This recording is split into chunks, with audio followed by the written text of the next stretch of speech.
எங்க இடத்துல நீங்க கடை போட்டுருக்கீங்க? ஆமா கைஸ். நாங்க வீக்கெண்ட்ஸ்ல மட்டும் தான் கடை ஓப்பன் பண்ணுவோம். அதுவும் சாட்டர்டே, சண்டேஸ் மட்டும் தான். அந்த கேப்ல எங்க பேஜ வந்து இவங்க புடிச்சுட்டாங்க. நாங்க போய் பேசினோம். பிரதர் 2 மந்த்ஸா நாங்க இங்க கடை போட்டுருக்கோம். நீங்க எங்க இடத்துல கடை போட்டுருக்கீங்க.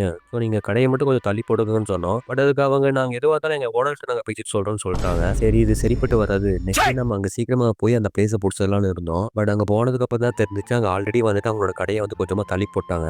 எங்களோட இடம் எங்களுக்கே வந்து திரும்ப கிடைச்சிருச்சு. கொஞ்ச நேரத்திலேயே நாங்க எங்க கடையும் செட்டப் பண்ணிட்டோம். அது போக அவங்களும் வந்துட்டாங்க. அவங்களும் புகைப்படம் ஸ்டார்ட் பண்ணிட்டாங்க. அவங்க கடை ஸ்டார்ட் பண்ணி ஆக்சுவலா 1 வீக் தான் ஆச்சு. ஆனா கஸ்டமர்ஸ் கூட்டம் கூட்டமா வந்தாங்க. ஆனா நாங்க கடை 2 மாசமா போட்டிருக்க தான் பேரு. எங்களுக்கும் கூட கஸ்டமர்ஸ் அந்த அளவுக்கு வந்ததில்ல. இவங்க கடைய போட்டனால நமக்கு கஸ்டமர்ஸ் யாரும் வரமாட்டாங்க. நமக்கு அவங்களுக்கு ஏதோ உள்ள பிரச்சனை வரும்னு தான் நெனச்சுட்டு இருந்தோம். பட் அங்க நடந்ததே வந்துட்டு வேற. அவங்க கடைக்கு வர கஸ்டமர்ஸ் ஒரு சில பேரு, "இது என்னடா புதுசா இருக்கு" அப்படின்னு சொல்லிட்டு எங்களோட கடைக்கு வந்துட்டு எங்களுடைய போபா டீயும் வந்துட்டு ட்ரை பண்ணி பார்த்தாங்க. அது மூலியமா எங்களுக்கும் சேல்ஸ் நல்லாவே வந்து போச்சு. நீங்க ஒரு வேளை திருப்பூர்ல இருக்கீங்க அப்படின்னா, கண்டிப்பா எங்களோட பபிள் டீய வந்து ட்ரை பண்ணி பாருங்க. கீழ வந்துட்டு எங்களுடைய பேஜ வந்துட்டு டேக் பண்றேன்.